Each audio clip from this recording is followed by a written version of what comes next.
good to be champions, ፒኤስጂ በመጀመሪያ ዙር የሁለት ግብ ብልጫ ኖሮት 3 ጊዜ በአውሮፓ ቻምፒዮንስ ሊግ ውድድሮች ጥሎ ማለፎች ውስጥ ከውድድሩ ተሰናብቷል። ይህም መጥፎ ታሪክ ዛሬ ይደግም ይሆን? ሊቨርፑል በ2019 በባርሴሎና ላይ ያደረገውን ያንን ገድል ዛሬ በፒኤስጂ ላይ ይደግም ይሆን? አብራድና ያለን አብራችሁን ቆዩ። 6 ጊዜ የአውሮፓ ቻምፒዮንስ ሊግ አሸናፊ የሆነው ሊቨርፑል በዩኤፋ ቻምፒዮንስ ሊግ ሩብ ፍጻሜ ውድድር ላይ ከባድ የሆነ ፈተና ገጥሞታል ማለት ነው። በዚህኛው ዓመት በመጀመሪያው ዙር በፒኤስጂ 2-0 የተሸነፈው ሊቨርፑል ወደ ቀጣዩ ዙር ለማረፍ ነገ ምሽት ማክሰኞ ማለት ነው በአንፊልድ ሮድ ተአምር መስራት ይጠበቅበታል። ይህ ጨዋታ የዛሬ ሳምንት ረቡዕ ዕለት በተደረገ ጊዜ ቻምፒዮንስ ሊግ እነዚህ ሁለት ክለቦች የዛሬ ሳምንት ረቡዕ ዕለት በፒኤስጂ ሜዳ ፓርክ ደ ፕሪንስ የቻምፒዮንስ ሊግ ሩብ ፍጻሜ የመጀመሪያ ጨዋታቸውን ያደረጉ ሲሆን ፒኤስጂ በጨዋታው 2-0 በማሸነፍ ፍጹም የበላይነቱን አሳይቶ ነበር። እንደሚታወቀው የጨዋታው ውጤት ከዚህም በላይ ሊሰፋ ይችል እንደነበረ መናገር ይቻላል። ያለፈው ቻምፒዮንስ ሊግ አሸናፊ የነበሩት ፒኤስጂዎች በዴዚሪ ዱዌ እና በክቪቸር ክቫራትስኬሊያ አማካኝነት በእያንዳንዱ አጋማሽ ከረፍት በፊት አንድ ከረፍት በኋላ ሌላ አንድ ጎል በመጨመር 2-0 ማሸነፍ ችለዋል ማለት ነው። ከዚህም በተጨማሪ ሁለት ጠንካራ የፍጹም ቅጣት ምት ጥያቄዎች ውድቅ ተደርገውባቸዋል። እንዲሁም በርካታ የጎል እድሎችን ሳይጠቀሙ ቀርተዋል። እንዲሁም እድሎችን ቢጠቀሙ ኖሮ በሚቀጥለው ሳምንት ወይም ደግሞ ነገ ማክሰኞ ምሽት ለሚደረገው ጨዋታ ጥሩ የሆነ ውጤት ይዘው ወይም አስተማማኝ ውጤት ኖሯቸው ወደ አንፊልድ ሮድ መጓዝ ይችሉ ነበር ማለት ነው። በአንጻሩ ሊቨርፑል ምንም እንኳን አንድም ኢላማውን የጠበቀ ሙከራ ወይም ሹት ኦን ታርጌት ማድረግ ባይችልም ወደ አንፊልድ ለሚያደርገው የመልስ ጨዋታ ግን አሁንም ተስፋን ሰንቆ ተመልሷል። ሆኖም በቀጣይ ጨዋታ እጅግ ከፍተኛ የሆነ መሻሻል ሊኖራቸው እንደሚገባ ወይም ደግሞ ማድረግ እንደሚገባቸው ግልጽ ነው። የሊቨርፑሉ አሰልጣኝ አርነ ስሎት ቡድናቸው በኤፍኤ ካፕ ከተረታ በኋላ እንዲሁ ደግሞ ሳላን በተጠባባቂ ወንበር አድርገው ነበረ ያን የባለፈውን ምሽት የመጀመሪያው ዙር የቻምፒዮንስ ሊግ ጨዋታ የጀመሩት። እንዲሁም ያልተደመደ የሆነ የሶስትዮሽ ሴንተር ባክ ወይም ደግሞ ስሪ ሴንተር ባክስ አሰላለፍን ተጠቅመው ነበር። በዚህም በተለይ ቨርጂል ቫን ዳይክ እና ሌሎች ተከላካዮች በጣም ዲስኮምፎርት ሲሰማቸው ተመልክተናል። ምንም እንኳን ሊቨርፑል ጥንቃቄ የበዛበት ወይም ደግሞ ኮንዘርቫቲቭ ስትራቴጂን ቢከተልን በኦስማን ዴምቤሌ ደካማ አጨራረስ ወይም ደግሞ በግብ ጠባቂያቸው ጆርዲ ማርዳዳሽቪሊ እንዲሁ ድንቅ ብቃት ታግዘው ብዙ ጎሎች ሳይቆጠሩባቸው 2-0 በላይ በሆነ ውጤት ብቻ ጨዋታቸውን አጠናቀዋል ማለት ነው። ውድ አድማጮቻችን የባለፈውን ጨዋታ እንዲሁ በጨረፍታ ለማስታወስ ያክል በ11ኛው ደቂቃ ነበር ዴዚሪ ዱዌ የተጨረፈችን ኳስ ለፒኤስጂ መሪነትን ያስቆጠረችው ማለት ነው። በመጀመሪያው አጋማሽ መገባደጃም እንዲሁ ደምቤሌ ያመቻቻትን ኳስ ዴዚሪ ዱዌ እንዲሁ ሳይጠቀምበት ቀርቷል። በተለይ የሊቨርፑሉ ግብ ጠባቂ ማማዳርሳሽቪሊ ድንቅ የሆነ ብቃቱን አሳይቶ ጎሉን ማስጠበቅ ችሏል ማለት ነው። በዚህም መሰረት ልዩነቱ 1-0 ሆኖ ወጥተዋል። ከጥቂት ቆይታ በኋላ ፒኤስጂ ማጥቃት መስመር እንዲሁ ዴምቤሌ ደካማ አጨራረስ ሳይሳካ ቀርቷል ማለት ነው። በ53ኛው ደቂቃ ደግሞ ኑኖ ሜንዴዝ ይህ ፖርቹጋላዊ ተጫዋች ያቃበለውን ኳስ ዴምቤሌ ከቅርብ ርቀት በመምታት ራሱን ሲወቅስ ቆይቷል ማለት ነው። ይህም ማስቆጠር አለመቻሉን የሚያሳየው በተለይ የዴምቤሌ አሪፍ አለመሆንና የሊቨርፑሉ ግብ ጠባቂ ማማዳራሽቪሊ ጥሩ መሆን ምናልባት የሊቨርፑልን የመመራት ውጤት በጣም ዝቅ እንዲል አድርጎታል ማለት ነው። በሁለተኛው አጋማሽ ላይ ስንመለከት ደግሞ ክቪቸር ክቫራትስኬሊያ ሌላ ድንቅ አስደናቂ ጎል ማስቆጠር ችሏል። በተለይ የ20 ዓመቱ ፖርቹጋላዊ ምርጥ የሆነ አሲስት ነበር ለክቪቸር ክቫራትስኬሊያ ለጆርጂያዊ ኮከብ ማስመር ወይም ደግሞ ረጅም ኳስ መስጠት የቻለው ማለት ነው መሬት ለመሬት በተለመደ ፍጥነቱ ተከላካዮቹና ግብ ጠባቂውን አልፎ የዩኤፋ ቻምፒዮንስ ሊግ ግቡን ከመረፍ ማስፈራፍ ችሏል ማለት ነው። በዚህም ፒኤስጂ በተከታታይ 4 የቻምፒዮንስ ሊግ ኖክአውት ጨዋታዎች ላይ ግብ ያስቆጠረ የመጀመሪያው ተጫዋች ሆኗል ማለት ነው። ከ5 ደቂቃ በኋላ ለሊቨርፑሎች ነገሮችን የባሱ ከባድ የምታደርግ ውሳኔ በዳኛው ተላልፎ ነበር ማለት ነው። ይህም ኢብራሂማ ኮናቴ በዋይረን ዛሬ ኢምሪ ላይ በፈጸመው ጥፋት ጆዜ ማሪያ ሳንቼዝ የፍጹም ቅጣት ምት ቢሰጡም የኋላ ግን በቫር ታግዘው ውሳኔያቸውን እንዲሽሩ ተደርገዋል ማለት ነው። በጨዋታው መገባደጃ ላይም እንዲሁ አሽራፍ ሀኪሚና ኦስማን ዴምቤሌ ጥሩ ተጨማሪ ሙከራዎችን ቢያደርጉም ሳይሳካ ቀርቷል። ሜንዴዝ ያገኘውን ወርቃማ ዕድልም እንዲሁ ሳይጠቀም ሲቀር ለሊቨርፑል ሌላ የፍጹም ቅጣት ምት ምርመራም እንዲሁ ተደርጎ ሊቨርፑል ሊተርፍ ችሏል ማለት ነው። በአጠቃላይ የአምና ግንኙነታቸውን ለመመልከት ያክል በራውንድ ኦፍ 16 እንዲሁ የተገናኙ ጊዜ ውድ አድማጮቻችን በባለፈው ቪዲዮ ይሄን ልናነሳ ሞክረን ነበር። ማለት ፒኤስጂ በሜዳው 1-0 ተሸንፎ በአንፊልድ ደግሞ 1-0 በማሸነፍ በፔናልቲ ነበር የተለያዩት። በዚህም ፒኤስጂዎቹ ወደ ቀጣዩ ዙር አልፈው እንደሚታወቀው የአምና የቻምፒዮንስ ሊግ አሸናፊ መሆናቸው አይዘነጋም። አሁን ላይ ግን ምንም እንኳን ሊቨርፑል ዋንጫ አልበላም ወይም ደግሞ የውድድር ዘመኑ እያለፈ ቢሆንም በጣም በከባድ ሁኔታ በ2019 በባርሴሎና የደረሰበት የ3-0 ሽንፈት በሜዳው 4-0 በመቀልበስ ያሳየውን ታሪክ ለዚህ ጨዋታ ትልቅ መነቃቂያ ሊሆናቸው ይችላል ማለት ነው። ያላቸውን ወቅታዊ አቋም ለማንሳት ያክል ሊቨርፑል በፒኤስጂ የደረሰበት ሽንፈት ለቡድኑ በተከታታይ የደረሰበት ሶስተኛ ሽንፈት ነበር። ሆኖም አርኔ ስሎት ቡድናቸው ባለፈው ሳምንት መጨረሻ ፉልሃምን 2-0 በማሸነፍ በራስ መተማመኑን ለመመለስ ችሏል ማለት ነው። አሁን የሊቨርፑል ቢያንስ ያንኑ 2-0 ውጤት መድገም ይኖሩበታል። ታሪክ ግን ለሊቨርፑል ፈታኝ ነው። ክለቡ ከዚህ ቀደም በዩሮፓ መድረክ የመጀመሪያ ዙር በሁለት ግቦች ልዩነት ተሸንፎ ካስተናገዳቸው 10 አጋጣሚዎች በ9ኙ ተሸንፎ ከውድድር ተሰናብቷል። ሆኖም በ2018-19 በባርሴሎና ላይ ያሳየው የ4-0 አስደናቂ ታሪክ ለመድገም ተስፋ ያደርጋሉ ሊቨርፑሎች። ሊቨርፑል ካደረጓቸው ያለፉት 20 የአውሮፓ የቤት ውስጥ ጨዋታዎች ወይም ደግሞ ሆም ጌምስ 16ቱን ማሸነፉ ለደጋፊዎች ተስፋ ቢሰጥም ባለፈው ዓመት እንዲሁ በሜዳቸው በፒኤስጂ መሰናበቱ እንዲሁም ካስታወሳችሁ ቅድም እንዳልነው መሰናበቱ የራሱ የሆነ ስለልቦናዊ ጫና ይኖረዋል። በአንጻሩ ፒኤስጂ ትኩረቱን በዚህ ጨዋታ ላይ እንዲያደርግ በፈረንሳይ እግር ኳስ ባለስልጣናት የሳምንቱ ክለቡ ዛሬ ካለፈ በተከታታይ ለ3 የዩኤፋ ቻምፒዮንስ ሊግ ግማሽ ፍጻሜዎች በመድረስ የመጀመሪያው የፈረንሳይ ክለብ በመሆን ታሪክ ይሰራል። በአሁኑ ወቅት ፒኤስጂዎች እጅግ አስፈሪ አቋም ያላቸው ሲሆን ካለፉት 8 የዩኤፋ ቻምፒዮንስ ሊግ ኖክአውት ወይም ደግሞ የጥሎ ማለፍ ጨዋታዎች በአንዱም አልተሸነፉም። 7ቱን በማሸነፍ በአንዱ ብቻ አቻ ተለያይተዋል። በተከታታይ 5 ጨዋታዎችን ያሸነፈ ሲሆን 3ቱ ድሎች የተመዘገቡት ደግሞ በእንግሊዝ ክለቦች ላይ ነው። በተጨማሪም ካደረጓቸው 7 የሜዳ ውጭ ጨዋታዎች 6ቱን ማሸነፉ በሜዳው ወይም ደግሞ በተቃራኒ ሜዳ ላይ ምን ያክል ጠንካራ እንደሆነ ያሳያል ማለት ነው። ውድ አድማጮቻችን ይህን የክለቦችን ወቅታዊ አቋም ያየንበትን ዘገባ ከዚህ ሳንወጣ እስኪ ደግሞ የሊቨርፑሉ አምበል ቨርጂል ቫን ዳይክ ቢግ ቨርጂል ያለውን ደግሞ አስተያየት ተመልክተን እንምጣ። የሊቨርፑሉ ተከላካይ ካፒቴን እንዲሁ ቨርጂል ቫን ዳይክ ቡድኑ በቻምፒዮንስ ሊግ ያለውን ተስፋ ለማለምለም በፒኤስጂ ላይ ልዩ የሆነ ነገር ወይም ደግሞ በሱ አገላለጽ we need something special በማለት አስረድቷል ማለት ነው። ባለፈው ሳምንት በፍሬንች መዲና በፓሪስ በነበረው ጨዋታ ብልጫ ተወስዶባቸው 2-0 የተሸነፉት ሊቨርፑሎች ነገ ማክሰኞ የውድድሩ ባለቤት በአንፊልድ ያስተናግዳሉ፣ የውድድሩን አሸናፊ ማለት ነው። ካፒቴን ቨርጂል ቫን ዳይክ ጨዋታው ላይ መሻሻል የግድ እንደሆነ ደጋፊዎችም ለዚህ መነሳሳት ያላቸው ድርሻ እንዲሁ ከባድ እና ትልቅ ስለሆነ ከወዲሁ ጥሪውን አቅርቧል። ልዩ የሆነ ነገር ካልተፈጠረ በስተቀር ምንም አይነት እድል አይኖረንም። እኔ እንደኔ እምነት በፒኤስጂ እንደነበረው የምንጫወት ከሆነ የማለፍ እድላችን 0 ነው የሚሆነው ሲል የሊቨርፑል ካፒቴን በግልጽ ተናግሯል። ይህ የቨርጂል ቫን ዳይክ ንግግር የክለቡ ወቅታዊ ሁኔታ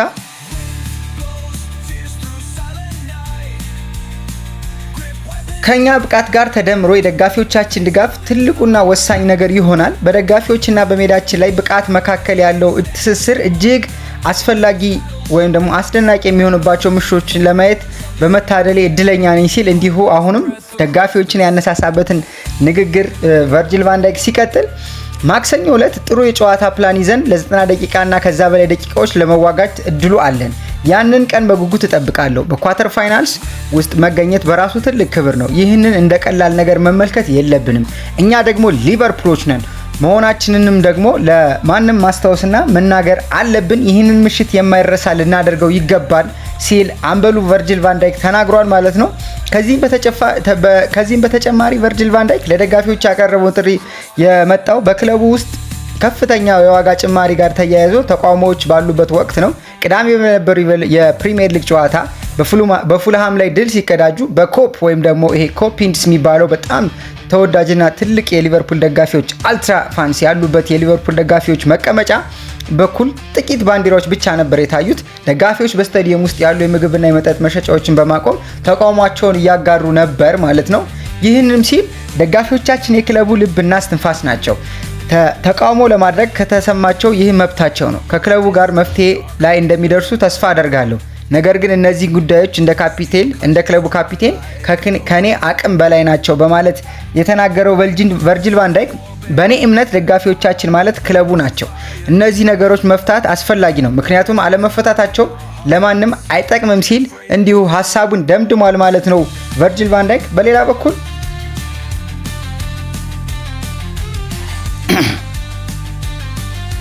ከቨርጂል ቫን ዳይክ አስተያየት ስንመለስ በሁለቱ ክለቦች የታሪክ መዝገብ ያለውን ነገር ስንመለከት ፒኤስጂ በትንሹ ልዩነቱን የበላይነት ይዟል ማለት ነው። በዚህ መሰረት 4 በማሸነፍ ሊቨርፑል ደግሞ 3 ጊዜ በማሸነፍ እስካሁን ካደረጓቸው 7 ጨዋታዎች ውስጥ 5ቱ የተጠናቀቁት አንድ ወገን ጎል ሳይቆጠርበት ነው ማለት ነው። በመጀመሪያ ዙር ካገኛቸው ድሎች በኋላ ፒኤስጂ በዚህ ውድድር ከእንግሊዝ ክለቦች ጋር ባደረጋቸው 7 ጨዋታዎች 6ቱን ማሸነፍ ችሏል። በተጨማሪ አንዳንድ በጣም ወሳኝ የሆኑ መረጃዎችን፣ ስታቲስቲኮችን እና ተከታታይ ውጤቶችን ስንመለከት ቅድም ማንሳት እንደቻል ነው እነዚህ ቲሞች ከዚህ በፊት 7 ጊዜ ብቻ ነው የተገናኙት። ከነዚህም ውስጥ ሊቨርፑል 3ቱን ሲያሸንፍ ፒኤስጂ 4 እንዳልነው በአቻ ውጤት የተጠናቀቀ ጨዋታ አልነበረ ማለት ነው በእነዚህ ሁለት ቲሞች መካከል። በዚህም መሰረት ሊቨርፑል ካሸነፋቸው 3 ጨዋታዎች ውስጥ 2ቱን በገዛ ሜዳው ያሸነፈ በመሆኑ ነገ ለሚደረገው የአንፊልድ ሮዱ ጨዋታ ትልቅ ተስፋን መሰነቅ እንዲችሉ ያደርጋቸዋል ማለት ነው። ከዚህ በተጨማሪ ደግሞ ባለፈው የውድድር ዘመን እንደሚታወቀው ላስት 16 ውስጥ ሁለቱ ክለቦች ተገናኝተው በአንፊልድ ፒኤስጂ ማሸነፉ ይታወሳል። በዚህም መሰረት በአውሮፓ ውድድሮች በሊቨርፑል ሜዳ ላይ በተከታታይ ውጤት ወይም ደግሞ 2 የሜዳ ውጭ ጨዋታዎችን ማሸነፍ የቻለ ባርሴሎና እና አትላንታ ብቻ ሲሆኑ ከነዚህም ውስጥ አንዳቸውም ግን በሁለት ተከታታይ የውድድር ዘመናት ወይም ባክ ቱ ባክ ካምፔንስ ይህንን ማድረግ የቻለ የለም ማለት ነው። ይህም ለፒኤስጂ ዛሬ የአዲስ ታሪክ ወይም ደግሞ ነገ ለሚደረገው ጨዋታ አዲስ ታሪክ ለመስራት ከፍተኛ እድል እንዲኖራቸው ያደርጋል ማለት ነው። ከዚህ በተጨማሪ ሊቨርፑል ያለፈውን የውድድር ዘመን የዩኤፋ ቻምፒየንስ ሊግ ሻምፒዮን በሜዳው ሲያስተናግድ ይህ ለ5ኛ ጊዜ ነው። ማለትም ከዚህ በፊት የነበሩ ካምፔኖችን አሸንፈው በሚቀጥለው ውድድር ልክ እንደሆኑ ባለው ሊቨርፑል 5 ጊዜ ሻምፒዮንስ የሆኑ ቲሞችን በሜዳው አስተናግዷል ማለት ነው። በዚህ መሰረት ከመጀመሪያዎቹ 3 ጨዋታዎች ሙሉ ሽንፈት ሲያጋጥመው 2ቱን በማድሪድ አንዱን ደግሞ በባርሴሎና ቀሪውን ደግሞ ጨዋታ በ2024 ቻምፒዮን የነበረውን ሪያል ማድሪድን አስተናግደው በሜዳቸው 2-0 በማሸነፍ ታሪካቸውን ማስተካከል ችለው ነበር ማለት ነው። ይህም እንግዲህ ዘንድሮ ለሚያደርጉት ጨዋታ በተለይ 2-0 ማድሪድን ሲያሸንፉ አሰልጣኛቸው የወቅቱ አሰልጣኝ አርኔ ስሎት ነበሩ። ምናልባት ለአርኔ ስሎት ይህ እድል ዘንድሮም አሁንም ሊሰራ ይችላል ማለት ነው። ከዚህ የውድድር ዘመን የኳርተር ፋይናል ጨዋታዎች በፊት በዩኤፋ ቻምፒየንስ ሊግ ኖካውት ታሪክ አንድ ቡድን በመጀመሪያ ዙር የሁለትና ከዛ በላይ ጎሎች ብልጫ ኖሮት ከውድድር የተሰናበተባቸው 17 አጋጣሚዎች ተመዝግበዋል። ከነዚህም ውስጥ የሚገርመው ነገር ፒኤስጂ መጥፎ ታሪክ 3ቱ የሚሆኑት በሱ ወይም ደግሞ በፒኤስጂ ላይ የደረሱ ናቸው ማለት ነው ከነዚህ 17 ታሪኮች ውስጥ። ይህም ለሊቨርፑል ተአምር የመስራት ትልቅ ተስፋ እንዲሰጠው ያስችላል ማለት ነው። ሊቨርፑል በዚህ የውድድር ዘመን በዩኤፋ ቻምፒየንስ ሊግ 4 ጨዋታዎችን ተሸንፏል። ይህም በአንድ ውድድር ዘመን ያስመዘገበው ከፍተኛ የሽንፈት ቁጥር ሲሆን ቀደም ሲል በ2006-7 እና በ2018-19 ተመሳሳይ ሽንፈቶችን አስተናግዶ ነበር። መጨረሻ ጊዜ 4 ጨዋታዎችን የተሸነፈበት በ2018-19 ሲሆን በዚያ የውድድር ዘመን ግን ዋንጫውን ማንሳት ችሎ ነበር ማለት ነው ቶተንሃምን 2-0 በማሸነፍ። በተጨማሪም በመጀመሪያው ዙር የ2-0 እና ከዛ በላይ የጎል ልዩነቶች ደርሶባቸው ውጤቱን ቀልብሰው ማለፍ የቻሉ በዛን ወቅት አመት ብቻ ነበር ማለት ነው። በሴሚፋይናል ባርሴሎና ላይ ያደረጉን ተአምር ያስታውሳል ማለት ነው። ለዚህም ለማክሰኞ ምሽት ጨዋታ የሊቨርፑል ደጋፊዎች ትልቅ የሞራል ስቅ እንዲኖራቸው ያስችላል ማለት ነው። በዚህ የውድድር ዘመን ፒኤስጂ በማጥቃት ረገድ ከማንኛውም የዩኤፋ ቻምፒየንስ ሊግ ቡድን በላይ የበላይነቱን ይዟል። እስካሁን ባደረጋቸው ጨዋታዎች 36 ጎሎችን ሲያስቆጥር በጠቅላላ የጎል ሙከራዎችን ብዛት ደግሞ 259፣ ኢላማቸውን የጠበቁ ደግሞ 96 እንዲሁም በተጋጣሚ የግብ ክልል ውስጥ ኳስን 486 ጊዜ በመንካት ወይም ደግሞ በማንሸራሸር ውድድሩ ውስጥ እየመሩ ያሉ እኒህ ቲም ናቸው ማለት ነው። ይህም የፒኤስጂን አጥቂ አስፈሪነት በግልጽ ያሳያል ማለት ነው። በዚህ የውድድር ዘመን ደግሞ በሊቨርፑል በዩኤፋ ቻምፒየንስ ሊግ ካገኛቸው የጎል ዕድሎች ወይም ደግሞ ኤክስፔክትድ ጎሎች አንጻር ሲታይ ማስቆጠር የቻለው 8 የሚሆኑትን ጎሎችን ሲሆን ማግኘት ከቻላቸው 28 የጎል ወይም ደግሞ ኤክስፔክትድ ጎልስ ውስጥ 24 አስቆጥሯል። በዚህ መሰረት ከ4 ጎል በላይ ወይም ደግሞ 4 ጎል የሚሆን አንደር ፐርፎርማንስ አለው ማለት ነው። በፒኤስጂ በኩል ደግሞ በአንጻሩ ስንመለከት በዚህ ረገድ በጣም ስኬታማ ናቸው ማለት ነው። ኤክስፔክትድ ጎላቸው 27.6 ነው። የሊቨርፑል 27.8 ሆኖ እናገኘዋለን። በዚህ መሰረት ከ27.6 ኤክስፔክትድ ጎል ውስጥ 36 ጎሎችን ከመረብ አሳርፈዋል። ይህም ከጠበቁት በላይ ወይም ደግሞ ከሚጠበቀው በላይ ኦቨር ፐርፎርም አድርገዋል ማለት ነው። 8.4 ግቦችን አሳርፈዋል። ከዚህ አንጻር ስንመለከት ከፒኤስጂ የተሻሉት ሁለቱ ክለቦች አትሌቲኮ ማድሪድ እና ባርሴሎና ብቻ ናቸው። አትሌቲኮ ማድሪድ 9.9 ኦልሞስት 10 ጎሎችን ኦቨር ፐርፎርም ያደረጉ ሲሆን ባርሴሎና በአንጻሩ ደግሞ 8.9 ወይም ደግሞ 9 ጎሎችን ኦቨር ፐርፎርም አድርጓል ማለት ነው። ይህም ፒኤስጂ ግብ ለማስቆጠር ጥቂት እድሎች ብቻ በቂ እንደሆኑ ያሳያል ማለት ነው ለፒኤስጂ። በዚህ የውድድር ዘመን በዩኤፋ ቻምፒየንስ ሊግ የሊቨርፑል ተጫዋቾችን ግል ብቃት ስንመለከት ፍሎረንት ዊርትዝ ከማንኛውም ተጫዋች በላይ ከተለመደው የጨዋታ እንቅስቃሴ ወይም ደግሞ ኦፕን ፕላይ 28 የጎል ዕድሎችን በመፍጠር በውድድሩ ይመራል። ከዚህ በተጨማሪ ደግሞ ዶሚኒክ ዞቦዝላይ ከቆሙ ኳሶች ወይም ደግሞ ከሴት ፒስ 14 ዕድሎችን በመፍጠር እንዲሁ በአውሮፓ ውድድሮች በቻምፒዮንስ ሊግ ቀዳሚ ናቸው ማለት ነው። ከዚህም ሌላ ደግሞ እንዲሁ መሐመድ ሳላ፣ ኪንግ ሞ ብዙ ጥራት ያላቸው የጎል ዕድሎችን ወይም ደግሞ ቢግ ቻንስን በመፍጠር እንዲሁ 8 በመፍጠር እንዲሁ በውድድሩ ከፍተኛ ቁጥር ያላቸው ተጫዋቾች ናቸው ማለት ነው።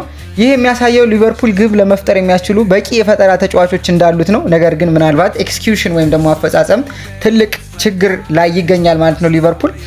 በዚህ የውድድር ዘመን በዩኤፋ ቻምፒየንስ ሊግ የፒኤስጂን ቪቺኒያ ያክል የኳስ ወይም ደግሞ አስደናቂ የሆነ ኳስ ቁጥጥር ብቃት ያለው ተጫዋች የለም። ቪቺኒያ ከፍተኛ ጫና ባለባቸው የጨዋታዎች አጋጣሚዎች ሁሉ ኢቭን ሃይ ኢንቴንሲቲ ፕሬሸር ላይ 609 ስኬታማ ኳሶችን በማቀበል ከማንኛውም ተጫዋች በላይ ቀዳሚ ነው። በተጨማሪም በእነዚህ አይነት አስቸጋሪ ጫናዎች ውስጥም የኳስ የማቀበል ሬት ወይም ደግሞ ፓስ ኮምፕሌሽን ሬት 93 ሲሆን ይህም ቢያንስ 400 ሙከራ ካደረጉ ተጫዋቾች ሁሉ የተሻለና ከፍተኛ ቁጥር ያለው ሲሆን ይህም ቪቺኒያ የሊቨርፑል ብርቱ ጫናን ለመቋቋም ለፒኤስጂ ወሳኝ ተጫዋች መሆኑን ያሳያል። በዛሬው ጨዋታ ደግሞ አሽራፍ ሀኪሚ ሌላ ታሪክ ሊጽፍ ይችላል። አሽራፍ ሀኪሚ በዩኤፋ ቻምፒዮንስ ሊግ እስካሁን 54 ጨዋታዎችን ያደረገ ሲሆን ለፒኤስጂ ማለት ነው። ዛሬ ወደ ሜዳ ሲገባ ደግሞ የኤንሄል ዲማሪያን እና የኤዲሰን ካቫኒን 54 ጨዋታዎች ሪከርድ የሚጋራ ይሆናል ማለት ነው። በዚህ መሰረት ሪከርዱን በመያዝ ከቀዳሚ ተጫዋቾች ውስጥ አንዱ ይሆናል ማለት ነው። በተጨማሪም ሀኪሚ በዘንድሮ የውድድር ዓመት 5 ለጎል የሚሆኑ ኳሶች ወይም ደግሞ አሲስቶችን በማቀበል ከማይክል ኦሊሴ ቀጥሎ ሁለተኛው ተጫዋች ነው ማለት ነው። ይህም ሀኪሚ ለፒኤስጂ በማጥቃት በኩል ልምድ በማካፈል እንዲሁ ያለው ሚና ከፍተኛ ነው ማለት ነው። ከዚህ በተጨማሪ በዚህ የውድድር ዘመን ሊቨርፑል በሜዳቸው ካደረጋቸው 5 የዩኤፋ ቻምፒየንስ ሊግ መካከል 3.5 ጎሎች በላይ የተቆጠሩባቸው ነበሩ ማለት ነው። ማለት በእያንዳንዱ ጨዋታ ከ3 በላይ ጎሎች ይቆጠራሉ ማለት ነው በሁለቱ ቲሞች መካከል። ፒኤስጂ በተከታታይ 5 የዩኤፋ ቻምፒየንስ ሊግ ጨዋታዎች ላይ 2 እና ከዛ በላይ ጎሎችን ማስቆጠር ችሏል። ባለፈው 6 የዩኤፋ ቻምፒየንስ ሊግ ጨዋታዎች ውስጥ በአምስቱ ላይ ፒኤስጂ ከመጀመሪያው አጋማሽ መጠናቀቅ በፊት ጎሎችን ማስቆጠር ችሏል ማለት ነው። ሌሎች ትኩረት የሚሹ ጉዳዮችን ስንመለከት ሂጎ ኢኪቲኬ ይህ የሊቨርፑል ተጫዋች ማለት ነው የቀድሞ የፒኤስጂ ተጫዋች በዚህ የውድድር ዘመን ያስቆጠራቸው 3 የዩኤፋ ቻምፒየንስ ሊግ ግቦች በሙሉ የተመዘገቡት ቡድኑ በ4 እና ከዛ በላይ የሆኑ ጎሎች ማሸነፍ ሲችል ነው ማለት ነው። ይህም የሊቨርፑል አጥቂ ቀደም ብሎ ፍራንክፉርት ላይ እንዳስቆጠረው ሁሉ ዛሬም በቀድሞ ክለቡ ላይ ግብ ሊያስቆጥር ይችላል ማለት ነው። ሌላው ወሳኝ ተጫዋች ልናነሳ የወደድነው ደግሞ አድማጮቻችን የፒኤስጂውን ክቪቸር ክቫራትስኬሊያን ነው ማለት ነው። በመጀመሪያ ዙር ግን ግብ ማስቆጠሩን ተከትሎ ይህ ኮከብ አሁንም ላይ በተከታታይ 4 የዩኤፋ ቻምፒየንስ ሊግ ላይ ማስቆጠር እንደቻለ ከዚህ በፊት ማንሳታችን ይታወሳል። በዚህ መሰረት በነገው የማክሰኞ ምሽት ጨዋታ እንዲሁ ይህ ጆርጂያዊ ተጫዋች ሌላ የጆርጂያዊ ግብ ጠባቂ በሊቨርፑል ቤት የሚሰለፈው ለመፈተን ወይም ደግሞ ማማድ አሻራዊን ለመፈተን ወደ ሜዳ እንደሚገባ ተጠባቂ ነው ማለት ነው። ጉዳቶችን ስንመለከት በሊቨርፑል በኩል አሁንም አሊሰን ቤከር ምርጡና ተመራጭ ግብ ጠባቂያቸው በጨዋታው ላይ የማይሳተፍ ይሆናል። ከዚህም በተጨማሪ እንዲሁ ከርቲስ ጆንስ ከፉልሃም ጋር በነበረው ጨዋታ ተቀይሮ መውጣቱ ምናልባት ለነገው ምሽት ጨዋታ መድረስ አለመድረሱን አጠራጣሪ ያደርገዋል ማለት ነው። በፒኤስጂ በኩል ትልቁ የማይሰለፍ ተጫዋች ብራድሊ ባርኮላ ነው ማለት ነው። እንግዲህ ውድ አድማጮቻችን የሁለቱም ቲሞች የቻምፒየንስ ሊግ የሁለተኛ ዙር የሩብ ፍጻሜ ጨዋታ የተመለከትንበት ዘገባችን በዚህ ተጠናቋል። እንደሚታወቀው ሊቨርፑል ካለበት ቀውስ ወይም ደግሞ የደጋፊዎች እንዲሁ አለመረጋጋት ወጥቶ ምናልባት ውጤቱን የሚቀለብስ ከሆነ ለአርኔ ስሎት ትልቅ የሆነ እፎይታን ይፈጥራል። ካልሆነ ግን የአሰልጣኙ ዕጣ ፈንታ የሚወስን ጨዋታ ነው የሚሆነው ማለት ነው። በተቃራኒው እንዲሁ ደግሞ በፒኤስጂ በኩል እረፍት ማረፋቸውን ተከትሎ በሊቨርፑል ላይ ሊያሳኩት የፈለጉት ሁለተኛ ድል በማለትም ለሁለተኛ ተከታታይ ዓመት ሊቨርፑልን በሜዳው በማሸነፍ ከዩኤፋ ቻምፒየንስ ሊግ ውድድር ውጪ የማድረግ ሀሳብ ይዘው ወደ ሊቨርፑል ከተማ አምርተዋል ማለት ነው። በዚህ መሰረት ውድ አድማጮቻችን ነገ ምን ይፈጠራል የሚለውን አብረን የምንቃኝ ይሆናል። ለእናንተስ የነገውን ጨዋታ ውጤት ምን ሊሆን እንደሚችልና ሊቨርፑል ተአምር ይሰራል ወይስ ፒኤስጂ ውጤቱን ያስጠብቃል የሚለውን እንድትነግሩን እንፈልጋለን። በኮሜንት መስጫችን ላይ ብትጽፉልን ደስ ይለናል። ቪዲዮ ከተመቻችሁ ላይክ አድርጉት።